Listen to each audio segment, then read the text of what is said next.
So what is methylation and why does it matter to you?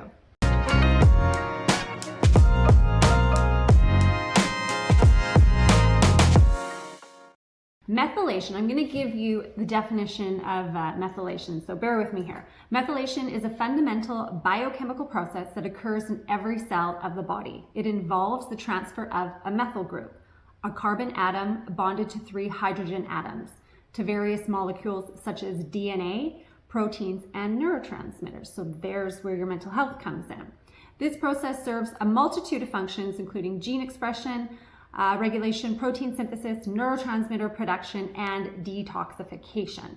So what is all of that in a simple term? I know there's a lot of words there. In a simple term, it is a chemical reaction in the body in which a small molecule called a methyl group gets added to DNA, proteins, or other molecules. So a chemical reaction. So there are at least 1,300 of these chemical reactions in the human body.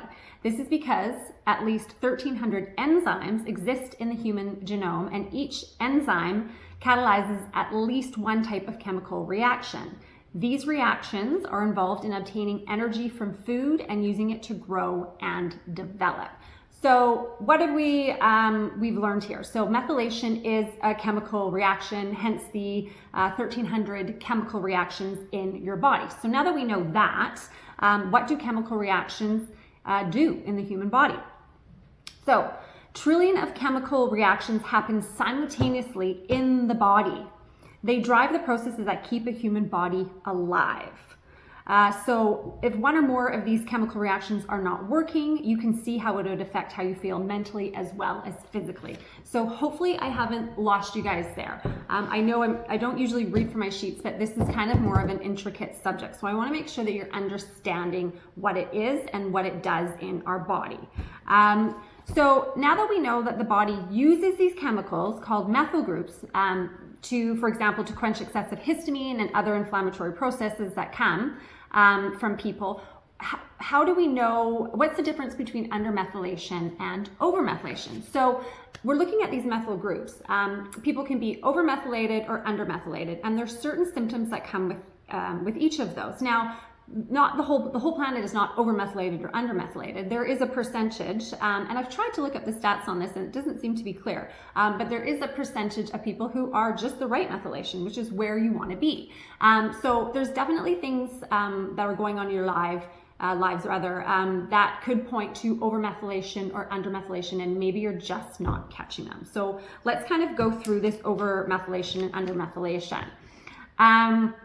So undermethylated bodies are more prone to long-term damage from inflammation than people who are adequately methylated. And histamine absolutely plays into methylation. And if you want to check out one of my other videos on histamine, you can kind of look at the symptoms that I kind of described there, and you'll see that some of those symptoms between histamine and methylation absolutely overlap.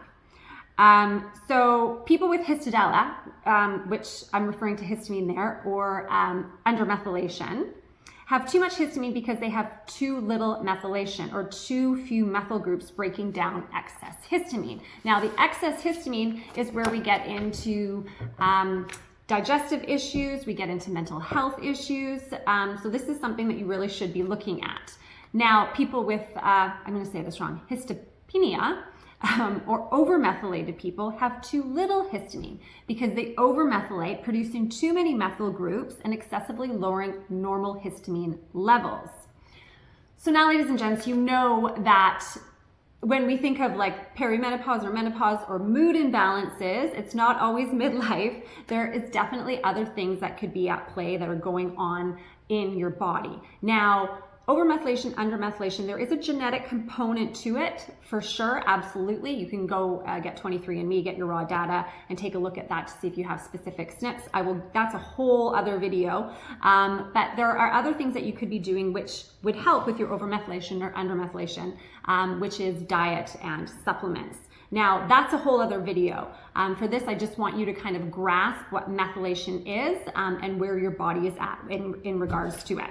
So I also want to look too, because you can do a test for this. There is tests for you to kind of check your methylation status. I'm up in Canada. Unfortunately, there's not any good tests up here, so I have to work with my naturopath down in the States, and they give me a test that's great, that shows me where my methylation status is at.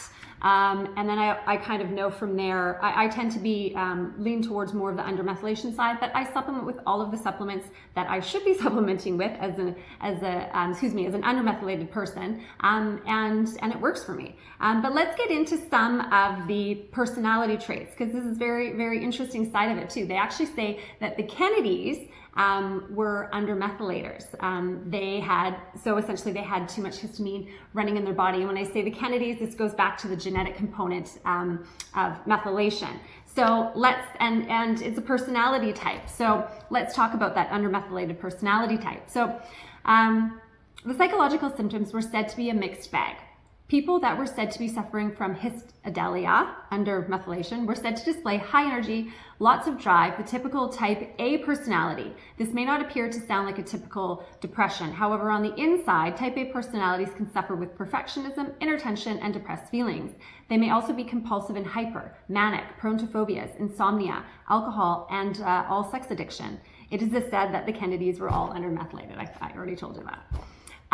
So yes, this can run in families. There is a genetic component to it.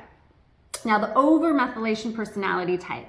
So people with histopenia, which is overmethylation, were said to be paranoid and suspicious. Their paranoid and suspicious nature could cause their minds to imagine things that are not there and that people are against them. In addition to positive hallucination, histopenics could be prone to grandiose fantasies and ideas. However, because of their low energy state, they are not likely to manifest any of their ideas. They would be very prone to a low energy, irritable, depressed state. Even with severe depression, like their grand ideas, they are unlikely to see through any of those ideas because of anxiety and racing thoughts. So these are really strong personality definitions. And it's not saying that if you are undermethylated, you have that type A personality, and if you are overmethylated, you have a paranoid, schizophrenic personality. That's not what I'm saying. These are very strong definitions of somebody who may be extremely overmethylated and somebody who is very undermethylated. So it's not black and white. It's not like you are so overmethylated. You could just be slightly overmethylated or slightly undermethylated. And tweaking a few things in your diet, tweaking a few things in your supplement regime can make the world of difference for you. So, take a look. Do you have any of those type of personality traits? Or maybe you don't have an extreme, but you're like, I kind of have a little bit of OCD, or I kind of have a little bit of this. Then you may fall into that category. Like I said, not as strongly as my definitions here, but you may fall into it slightly. And a little bit of supplementation may do wonders for you. So last but not least, I just want to mention the scientific side of this that you guys can look into. His name is Carl Pfeiffer. He is kind of one of the people who, I don't even know how many years ago it was. I want to say 50 years ago, but don't quote me on that.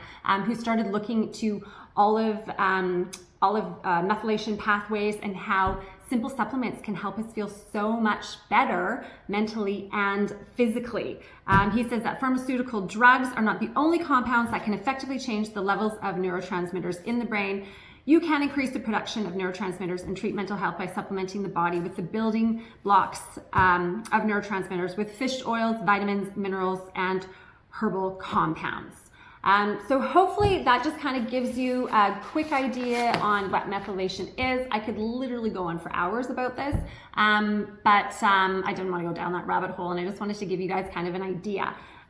So if you've heard of methylation, or you haven't heard of methylation, or you're curious about something, or you want me to do another video, I would love to hear about it in the comments below. And in the meantime, don't forget to hit the subscribe button so you don't miss out on any of my latest videos. Have a good one.